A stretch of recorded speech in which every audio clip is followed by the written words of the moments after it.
Hello, everyone. This is your favorite president, Donald J. Trump. Recently, I started a war in Iran. It's not a war, but it is a war. And for reasons I don't care to understand, we are out of fertilizer. J.D. Vance revealed that he believes that what are reported as alien sightings are actually demons living among us, and no one even noticed because his boss baby has been filling his diaper in the bigliest way probably ever. He fired his attorney general, Pam Bondi, for not doing enough illegal stuff for him, and this is how well liked she is. Easter weekend is usually simple and joyful, filled with family, sweets, and a little harmless chaos. But this time, everything took an unexpected turn, as while kids were busy hunting for eggs, a completely different kind of tension was building elsewhere, and right in the middle of it, Donald Trump was making moves that felt less like normal updates and more like shockwaves. Crazy day here in the United States of America. Probably the most dangerous episode of The Celebrity and President yet today. It was D-Day. In this case, the D stands for dementia, but it was D-Day today.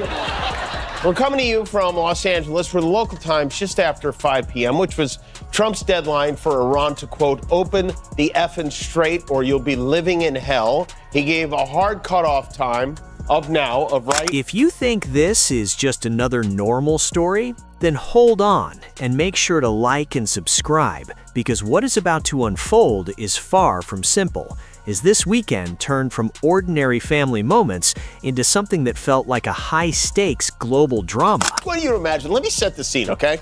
You're finishing your Easter brunch, cleaning up, the kids are running out to the yard to find jelly beans, and suddenly your 79-year-old grandpa stands up and he yells, "Open the strait, you crazy bastards, or you'll be living in hell. Just watch. Praise be to Allah." You'd put him in the car and drive him straight to the emergency room, right? I mean, the whole family would be crying. It all started on social media, but these were not normal updates, as the messages felt more like suspense-driven trailers, giving away just enough to keep people watching while holding back the full picture. But a whole civilization will die tonight, never to be brought back again. 4 months ago, I agree, I'm against civilizations being annihilated as well. Thank you for taking a stand.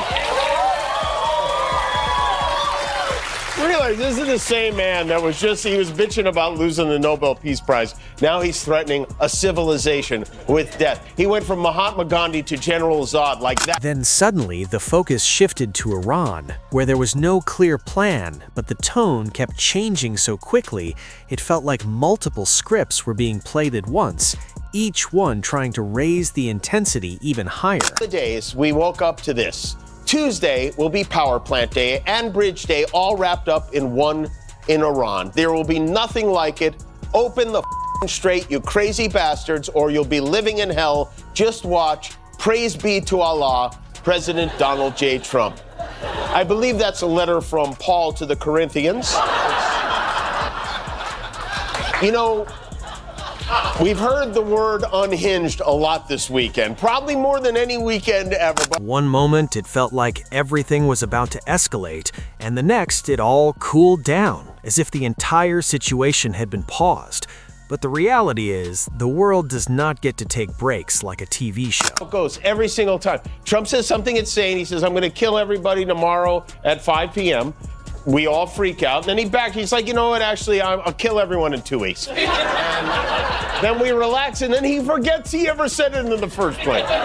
He has the memory and the skin color of a goldfish. And maybe the worst part, I mean, we know he's bananas, but maybe the worst part of all this is how relaxed the congressional Republicans are. What stood out the most was not just what was being said, but how it was being delivered, as every post and update seemed carefully timed to build suspense and keep everyone constantly waiting for what would come next. Today, the president and the first lady presided over the annual White House Easter egg roll. This is a tradition that dates back to 1878. And what you're about to see, even though we did not have video back when Rutherford B. Hayes was running the show, I have to believe that this would rank among, if not at the top, of the most preposterous moments in White House Easter egg roll history.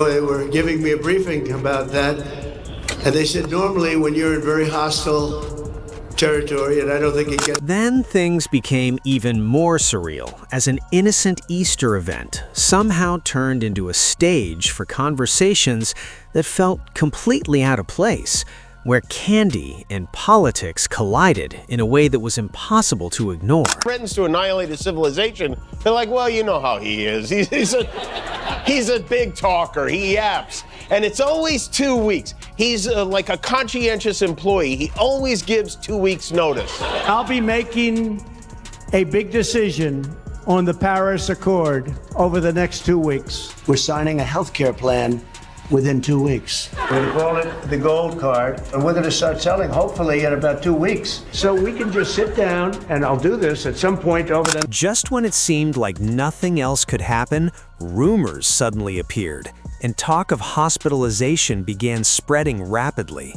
With no confirmation yet, the internet quickly turned it into a major talking point. Rumor going around over the weekend that Trump had been hospitalized at Walter Reed because he didn't appear in public from Wednesday to Sunday. The White House was aggressively defensive. They wrote, deranged liberals cook up insane conspiracy theories when POTUS goes 12 hours without speaking to press.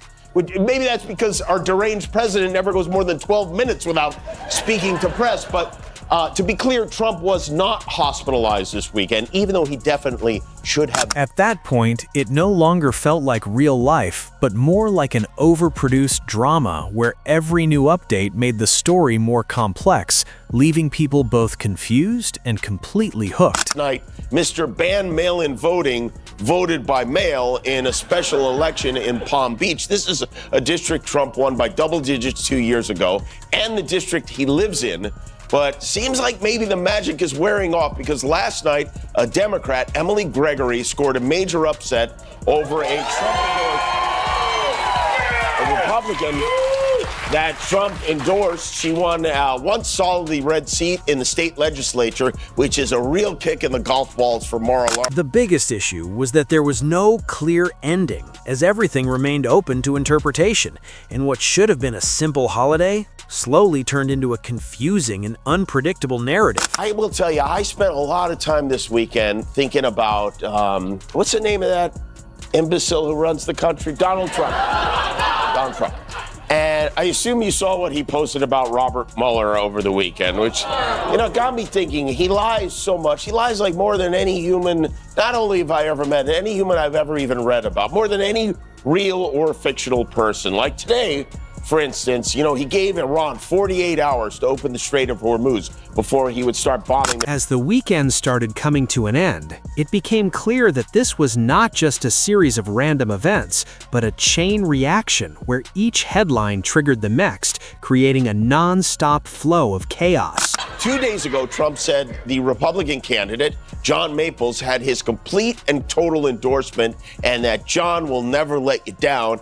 And he's right, he won't, because he's back to work as a financial planner. He lost the race. The idea that Trump voted by mail at the same time he's trying to ram this Save My Fat Orange Ass Act through Congress right now, which is a bill that would do away with mail-in ballots, has put leaders in the GOP in a bit of a pickle. The Speaker of the House, Mike Johnson, was asked about this latest act. The Iran situation in particular refused to settle, as every new statement either sounded like escalation or just another layer of buildup, making even experts question whether they were watching reality or performance. Today, 8 p.m. Eastern Time.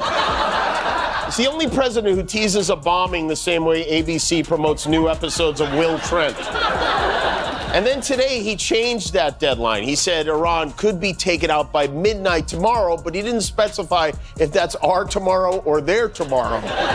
We could start a World War III over a time zone error. Things are running like a Swiss. Everything seemed to follow a strange pattern where family moments, political discussions, rumors, and denials all blended together into one continuous stream, making it difficult to separate what truly mattered from what was just noise. The blockade in the Strait of Hormuz is preventing imports of nitrogen, which is a key ingredient in the fertilizer American farmers need to grow crops, to grow our food. The price of fertilizer has skyrocketed since the war started.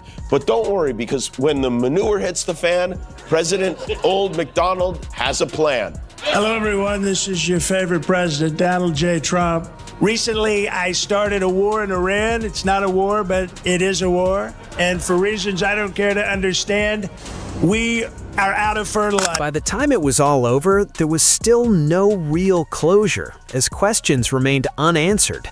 And the biggest one of all was whether this was actual leadership or simply a carefully staged performance.